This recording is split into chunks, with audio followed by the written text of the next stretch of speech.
Hello दोस्तों, कैसे हो आप लोग। हम इस चैनल पर क्या पढ़ेंगे, पहले तो मैं आप लोगों को ये बता देता हूँ, ठीक है। तो हमारा जो ये चैनल है, इस चैनल पर आपको ये 6 सब्जेक्ट सीखने को मिलेगी, जिनमें आपका ज्योग्राफी मैं रोज करता रहता हूँ। एस्ट्रोनॉमी एस्ट्रोनॉमी एस्ट्रोनॉमी, क्या एस्ट्रोनॉमी, क्या एस्ट्रोनॉमी, आपको ज्योग्राफी, इस ज्योग्राफी के अंदर आता है ये एस्ट्रोनॉमी पढ़ेंगे, यानी कि अंतरिक्ष के बारे में पढ़ते हैं। टोपोग्राफी यानी कि पहाड़ वगैरह का निर्माण कैसे हुआ, नदियों का निर्माण कैसे हुआ। फिर आता अपन की जियोलॉजी, पृथ्वी के अंदर का अध्ययन करेंगे। फिर पृथ्वी के ऊपर का अध्ययन करेंगे ज्योग्राफी के अंदर, ठीक है। तो पहली सब्जेक्ट अपन जो क्लासेस चल रही है, ज्योग्राफी की भी क्लासेस रेगुलर चलेगी, ठीक है। और आज जो क्लास स्टार्ट होगी वो क्लास स्टार्ट होगी आपकी मैप की। हम मैप यानी कि एटलस, एटलस अपन पढ़ेंगे, ठीक है। इसमें अपन लोग एक तो इंडियन मैप भी पढ़ेंगे और एक वर्ल्ड मैप भी पढ़ेंगे। अब मैप के अंदर आप लोगों को क्या पढ़ना है, पहले मैं आपको ये बता देता हूँ, ठीक है। मैप के अंदर अपन लोकेशन पढ़ेंगे, जैसे कि पूरे विश्व के सभी देशों के बारे में पढ़ेंगे कि कौन सा देश कहाँ पर है, किस देश में क्या खासियत है, कौन कितना आगे है, और किस देश के पास किस प्रकार का परमाणु बम, टेक्नोलॉजी, नहर, नदियां वगैरह, ये सारी चीज अपन मैप के अंदर पढ़ेंगे, ठीक है। रेलवे का मुख्यालय। फिर तीसरा जो अपना सब्जेक्ट होगा बायोलॉजी, अपन बायोलॉजी पढ़ेंगे, ठीक है। बायोलॉजी के अंदर फिजिक्स भी पढ़ेंगे, केमिस्ट्री भी पढ़ेंगे, ओनली बायो नहीं पढ़ेंगे, तीनों सब्जेक्ट अपन पढ़ेंगे, ठीक है। चौथा है पॉलिटी यानी कि राजनीति विज्ञान, राजनीति विज्ञान, ठीक है। और जो पांचवा अपन इतिहास पढ़ेंगे और इकोनॉमिक्स, अर्थशास्त्र पढ़ेंगे, ठीक है। इस चैनल पर ये क्लासें रेगुलर होती रहेगी। आज अपन जो शुरू कर ज्योग्राफी की 2 क्लासें पढ़ा चुके हैं अपन, और आज उसकी तीसरी क्लास स्टार्ट होगी। लेकिन अपन आज एक नई क्लास स्टार्ट करने जा रहे हैं। उस नई क्लास का नाम है मैप। क्या नाम है? मैप यानी कि एटलस। क्या हुआ? एटलस। ऐसा नहीं कि कोई कथा है कि एक बार एटलस नाम का एक व्यक्ति था, एटलस नाम के व्यक्ति को श्राप मिल गया कि तूने पूरी धरती का वजन उठाएगा, तो एटलस पर पूरी धरती टिकी हुई है, ऐसा माना जाता है, ठीक है। तो आज अपन स्टार्ट करेंगे मैप के बारे में, ठीक है।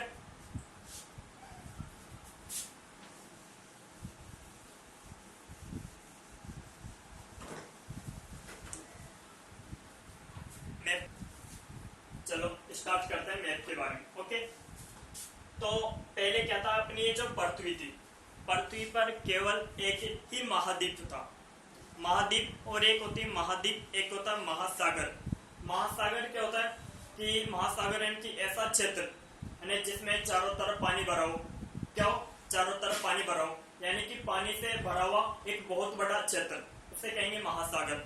लेकिन यदि उस पर यानी कि पानी नहीं भरा हो, उस पर पहाड़ हो यानी कि समतल भूमि हो, ये सारी चीजें हो, तो उस बड़े भूभाग को कहेंगे अपन महाद्वीप।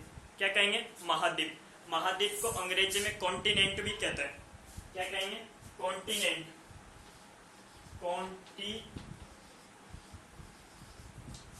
कॉन्टिनेंट भी कहते हैं, ठीक है। तो कई करोड़ों वर्षों पहले पृथ्वी पर केवल एक महाद्वीप था। इस महाद्वीप का नाम था पेंजिया। क्या नाम था? पेंजिया। और इसके चारों तरफ पानी भरा हुआ था। क्या? इसके चारों तरफ पानी भरा हुआ था। इस महासागर का नाम था पैंथालासा। क्या नाम था? पैंथालासा। हमारी जो पृथ्वी है, वेगनर नाम का एक साइंटिस्ट था। वेगनर नाम के साइंटिस्ट ने बताया कि जो हमारी पृथ्वी है 7 प्लेटों से मिलकर बनी हुई। कितनी प्लेटों से? 7 प्लेटों से मिलकर बनी हुई। जो ये पेंजिया महाद्वीप है, इसमें इसके अंदर भी 2-3 प्लेटें, 2-3-4 प्लेटें हैं। जब ये प्लेटें आपस में दूर रटी तो कई करोड़ों वर्षों बाद ये पेंजिया महाद्वीप 2 महाद्वीपों में टूट गया। ऊपर वाले का नाम अंगारा लैंड, नीचे वाले का नाम गोंडवाना लैंड। दोबारा से सुनेंगे आप लोग कि पृथ्वी पर पहले केवल एक महाद्वीप था। इस महाद्वीप का नाम था पेंजिया और इसके चारों तरफ पानी भरा हुआ था। इस महासागर का नाम था पैंथालासा। जो हमारी पृथ्वी, वेगनर नाम का एक साइंटिस्ट था, वेगनर नाम के साइंटिस्ट ने बताया कि जो हमारी पृथ्वी 7 प्लेटों से मिलकर बनी हुई है।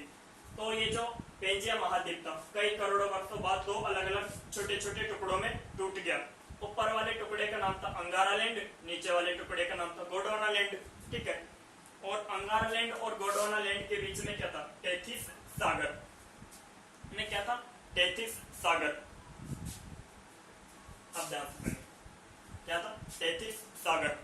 तो अपन जो अभी वर्तमान में इनकी जो अपन ये क्लास स्टार्ट करने वाले हैं, अपन पहले पढ़ेंगे इंडियन मैप यानी कि भारतीय नक्शा के बारे में, फिर अपन संसार के नक्शे के बारे में पढ़ेंगे।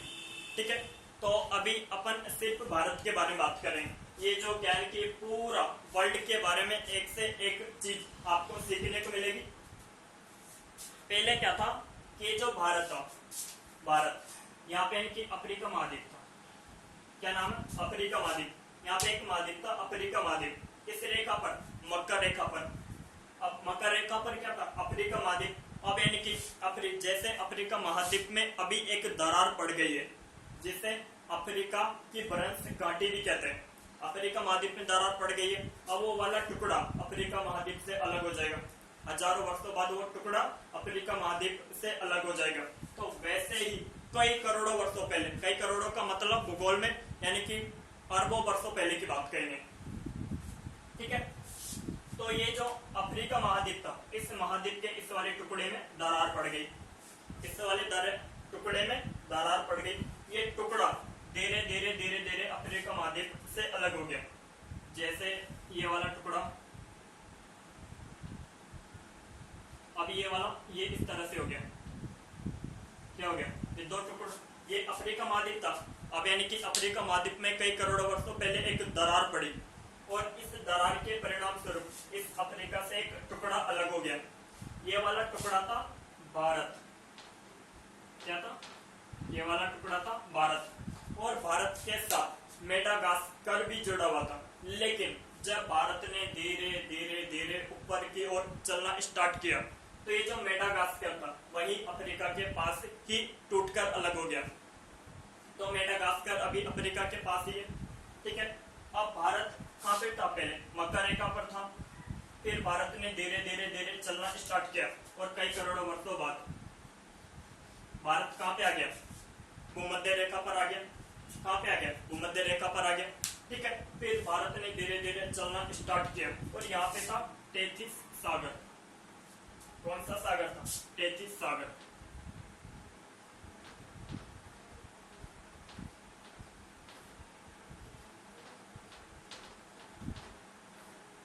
टेथिस सागर, और भारत ने जाकर टेथिस सागर को जाकर ठोक दिया।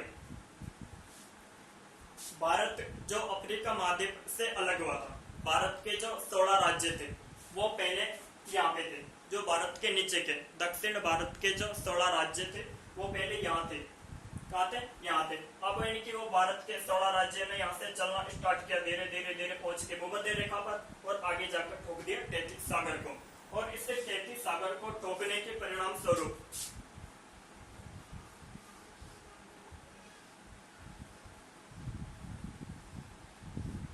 आज अपन जो ये भारत देख रहे हैं, इस भारत का निर्माण हुआ। इस टेथिस सागर को ठोकने के परिणाम स्वरूप जो वर्तमान में भारत है, इस भारत का निर्माण हुआ। लेकिन जैसे कोई भी दो गाड़ी है, जैसे एक ये कार है, बोलेरो कार है, ये स्कॉर्पियो कार है। अब बोलेरो कार और स्कॉर्पियो कार दोनों आगे इधर से आ रही है और दोनों ने आकर एक दूसरे को ठोक दिया। दोनों ने आकर एक दूसरे को ठोक दिया। तो जो दोनों का बोनट होता है, वो बोनट क्या होता है? नीचे दब जाता है। दोनों का बोनट टूट जाता है, दब जाता है। तो वैसे ही आप लोग भी सोचो कि जब भारत के 16 राज्यों ने इस टेथिस सागर को जाकर ठोका होगा, ठोका होगा, तो यहाँ पर इनकी खड्डा पड़ गया होगा।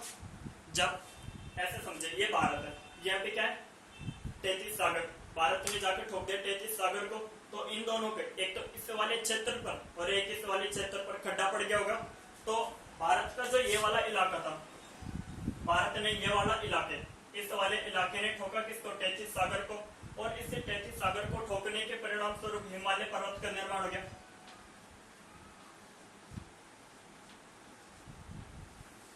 हिमालय पर्वत का निर्माण हो गया। ठीक है, अब यानी कि एक तो ये वाला भाग और ये वाला भाग, अब इन दोनों भागों ने एक दूसरे को जाकर ठोक दिया तो इस वाले क्षेत्र में खड्डा पड़ गया होगा, ये दोनों आपस में इनकी जुड़ गए तो इस वाले क्षेत्र में क्या पड़ गया, खड्डा पड़ गया।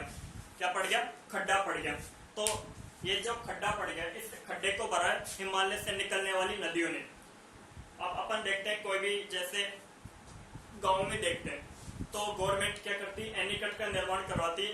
एनीकट का निर्माण कैसी जगह पर करवाती है, जहां पर इनकी पानी ज्यादा यानी इकट्ठा रहता है, यानी कि एक तरीके से जहां से इनकी पानी जाता रहता है और वहां पे इनकी धरती थोड़ी नीचे होती है तो वहां पे आगे गवर्नमेंट क्या करती है, एनीकट का निर्माण करवा देती है और वो जो इधर से पानी आता है वहीं पर इनकी रुक जाता, आगे नहीं जा पाता है। तो अपन शुरुआत में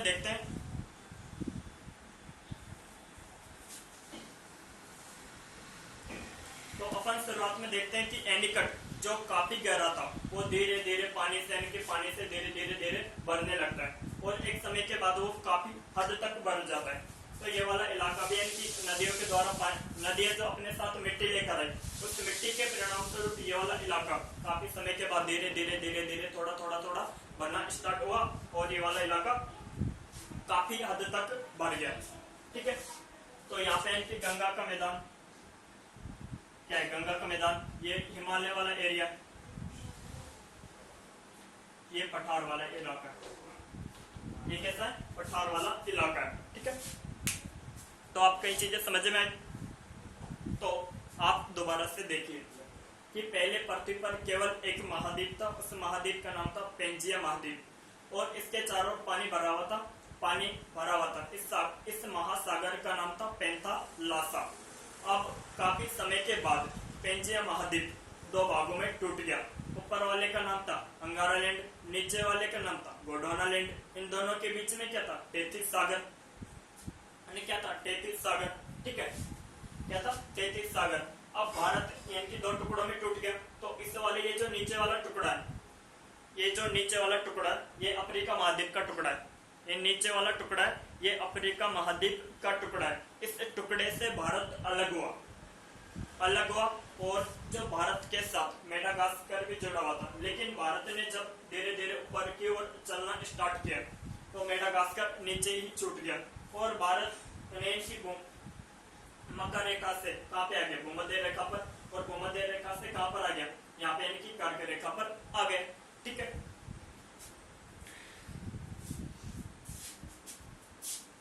अब देखते हैं थोड़ा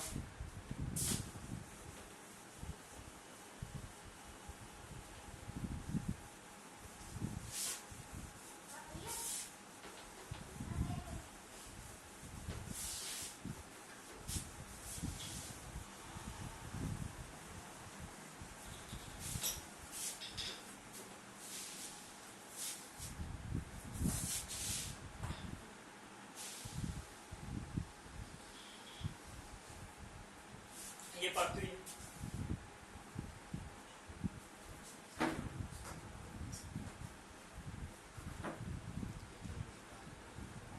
ये भूमध्य रेखा है,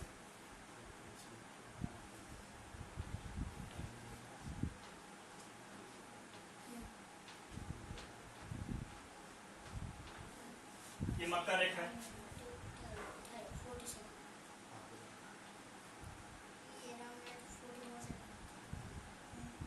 ये कर्क रेखा। ठीक है, ये मकर रेखा है, ये भूमध्य रेखा है, ये कर्क रेखा है, ये 23.5 डिग्री पर,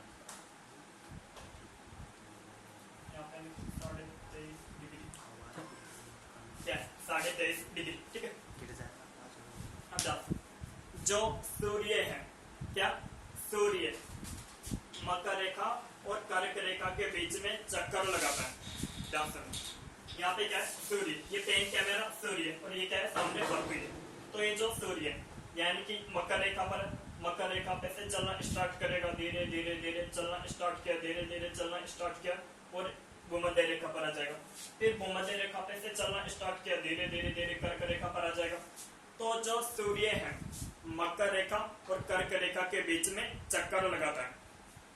तो मकर रेखा और कर्क रेखा के बीच में ही सूर्य की किरणें लंबवत पड़ती है। जैसे ये अपनी पृथ्वी है, क्या ये पृथ्वी है और ये अपना मानो सूर्य है, ये पृथ्वी है, ये सूर्य है। ठीक है, अब ये सूर्य यहाँ पे सूर्य है और यहाँ पे क्या है, मकर रेखा। अब यानी कि यहाँ से सूर्य चलना स्टार्ट करेगा, धीरे धीरे धीरे धीरे ऊपर पहुंच गया सूर्य, यहाँ पे पहुंच गया सूर्य कर्क रेखा पर। तो यहाँ पे यानी कि सूर्य का आगे वाला हिस्सा है, तो जो सूर्य की किरणें पड़ेगी मकर, सूर्य की किरणें पड़ेगी इधर, इधर सूर्य की किरणें पड़ेगी इधर, सूर्य की किरणें पड़ेगी इधर, सूर्य की किरणें पड़ेगी। तो मकर रेखा और कर्क रेखा के बीच में ही सूर्य की किरणें लंबवत पड़ती है, ठीक है। और ये जो यहाँ से लेकर यहाँ पे सूर्य था, फिर सूर्य ने धीरे धीरे चलना स्टार्ट किया, यहाँ पर आ गया, यानी कि सन लिख देता हूँ, यहाँ पे चलना स्टार्ट किया, फिर यहाँ पे यानी कि चला और यहाँ पर आ गया, फिर इनके वापस आता है सूर्य, क्या था, इधर से तो जाएगा और इधर से वापस आएगा। तो मकर रेखा और कर्क रेखा के बीच में ही सूर्य की किरणें लंबवत पड़ती है। और जो ये वाला इलाका है, इसमें यानी कि सूर्य की किरणें तिरछी पड़ती है, इधर सूर्य की किरणें क्या पड़ती है, तिरछी पड़ती है। जैसे कि यहाँ पे ये सूर्य, तो यहाँ पे यानी कि सूर्य की किरणें कैसी पड़ेगी, मकर रेखा और कर्क रेखा के बीच में चक्कर लगाता है, तो इन दोनों के बीच में सूर्य की किरणें लंबवत पड़ती है, ठीक है। और इधर वाले क्षेत्र में सूर्य की किरणें तिरछी पड़ेगी और यहाँ पे आ जाएगा, तो अब इधर वाले क्षेत्र में सूर्य की किरणें तिरछी पड़ेगी। अब आप इसको समझने की कोशिश कीजिए, आप इसको समझने की कोशिश कीजिए।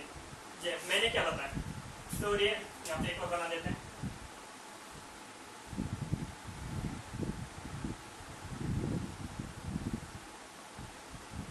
और बना दिया।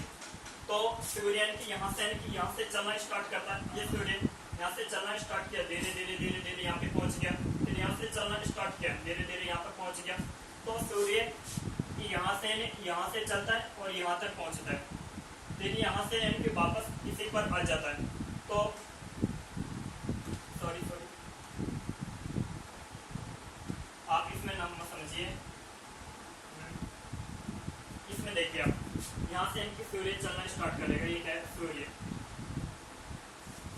ये मकर रेखा, यहाँ से इनकी मकर रेखा पे से सूर्य चलना स्टार्ट करेगा और धीरे धीरे धीरे धीरे भूमध्य रेखा से ठीक ऊपर जाएगा कर्क रेखा पर, और इधर वाले क्षेत्र में सूर्य की किरणें तिरछी पड़ेगी, इन्हें कैसी पड़ेगी, तिरछी पड़ेगी। और कर्क रेखा और मकर रेखा के बीच में सूर्य की किरणें लंबवत पड़ेगी, ठीक है, लंबवत पड़ेगी। तो ये जो वाला इलाका है, ये मकर रेखा, कर्क रेखा, तो यहाँ पे इनकी सूर्य चलना स्टार्ट करता है। तो इनकी जब सूर्य इस जगह पर होता है, जब सूर्य मकर रेखा पर होता है, तो इस वाले क्षेत्र में क्या पड़ती है, भयंकर वाली गर्मी पड़ती है, इस वाले क्षेत्र में भयंकर गर्मी पड़ती है। और जब धीरे धीरे सूर्य चलना स्टार्ट करेगा, जब सूर्य कहाँ पे आ जाएगा, भूमध्य रेखा पर आ जाएगा, तो इधर वाले क्षेत्र में भी भयंकर गर्मी पड़ेगी, इधर वाले क्षेत्र में भी भयंकर गर्मी पड़ेगी, पड़ेगी या नहीं पड़ेगी, पड़ेगी।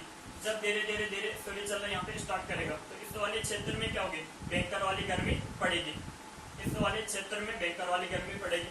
अब एक दिमाग में सवाल उठ रहा होगा कि जब सूर्य यहाँ पर है, तो इधर वाले क्षेत्र में भी तो थोड़ी थोड़ी गर्मी पड़ेगी, बिल्कुल पड़ेगी।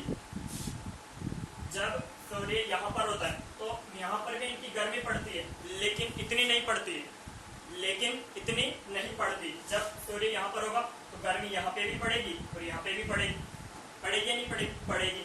तो यहाँ से सूर्य चलना स्टार्ट किया, तो सूर्य यहाँ से चलना स्टार्ट किया और इन दोनों के बीच में चक्का लगाता है, तो इन दोनों, इसके और इसके बीच में सूर्य की गर्मी भयंकर पड़ती है। कर्क रेखा और मकर रेखा के बीच में ही सूर्य चक्का लगाता है, इन दोनों रेखाओं के बीच में सूर्य की गर्मी भयंकर पड़ती है। तो इस वाले क्षेत्र को क्या कहेंगे, उष्ण। उष्ण का मतलब होता है गर्म, भूगोल की भाषा में गर्मी को क्या बोलेंगे, उष्ण, क्या बोलेंगे, उष्ण, उष्ण।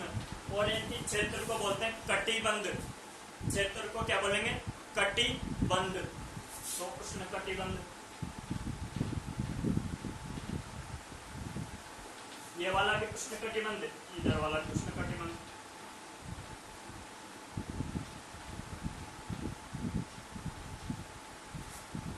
उष्ण कटिबंध, ठीक है। आप इसको समझने की कोशिश कीजिए।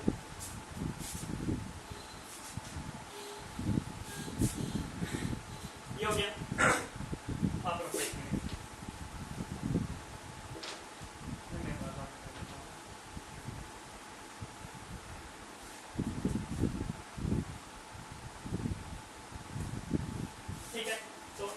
क्षेत्र के बीच में क्या पड़ी, भयंकर वाली गर्मी पड़ी। तो इस क्षेत्र को क्या कहेंगे, उष्ण कटिबंध।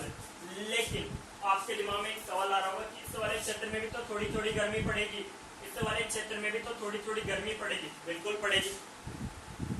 ये क्या हुआ, मैंने कर्क रेखा और मकर रेखा। अब इसको थोड़ा छोटा बना देते हैं। ऐसे देखो आप, ये थोड़ा इसको पास में ले लेते हैं, ऐसे ये ऐसे ले लेते हैं, ये ऐसे ले लेते हैं। तो इन दोनों क्षेत्र में क्या पड़ी, भयंकर वाली गर्मी पड़ी। तो इन्हें कहेंगे उष्ण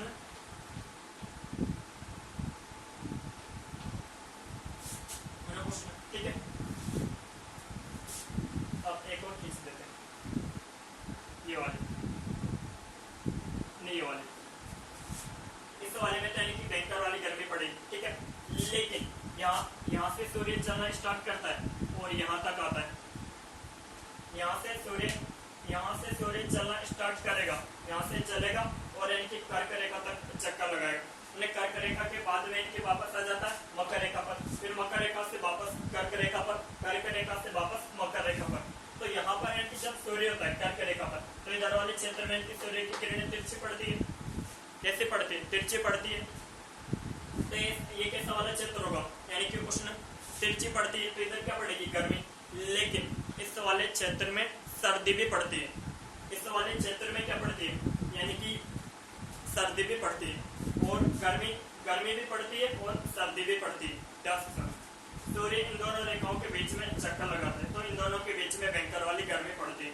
लेकिन इस वाले क्षेत्र में गर्मी भी पड़ती है और गर्मी भी पड़ती है और ठंड भी पड़ती है। इस कारण इस वाले क्षेत्र को कहते हैं शीतोष्ण।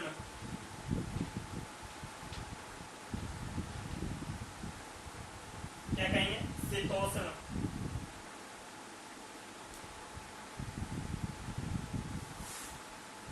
क्या कहेंगे, शीतोष्ण, ठीक है। क्या कहेंगे, शीतोष्ण, ठीक है। शीतोष्ण इन दोनों एरिया के बीच में, इसके और इसके बीच में सूर्य की गर्मी भयंकर वाली पड़ती है। सूर्य की किरणें यानी कि इधर की तिरछी जाएगी, इन दोनों के बीच में तो सूर्य की किरणें लंबवत पड़ती है, इधर सूर्य की किरणें तिरछी जाएगी, तो थोड़ी कम गर्मी पड़ेगी। लेकिन इधर वाले क्षेत्र में ठंड भी पड़ती है। तो ये गर्मी और ठंडी दोनों वाला क्षेत्र है, तो इस कारण इसको कहते हैं शीतोष्ण, यानी कि शीत प्लस उष्ण, यानी कि शीत यानी ठंडा, उष्ण यानी गर्मी, यानी कि ठंडा और गर्मी दोनों का मिक्स वाला क्षेत्र। तो इसे क्या कहेंगे, शीतोष्ण, और इसे भी क्या कहते हैं, शीतोष्ण कटिबंध। लेकिन इस वाले क्षेत्र में क्या पड़ेगी, सिर्फ यानी कि ठंड पड़ेगी। इस वाले क्षेत्र में और इस वाले क्षेत्र में क्या पड़ेगी, ठंड पड़ेगी। इस वाले क्षेत्र में और इस वाले क्षेत्र में क्या पड़ेगी, ठंड पड़ेगी। तो इसे कहते हैं शीत कटिबंध।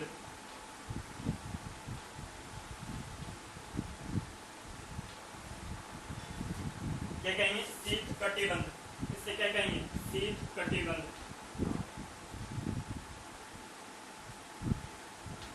क्या कहेंगे, शीत कटिबंध।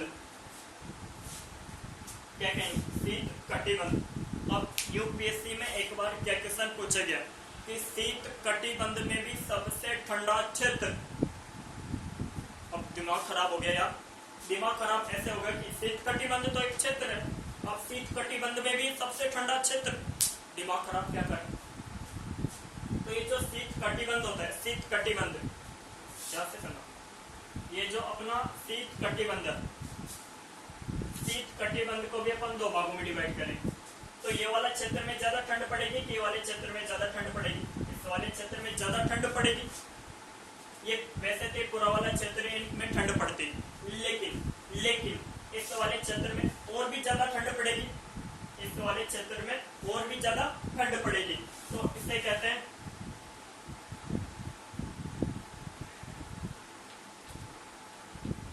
टोगा और इसे कहेंगे टुंड्रा,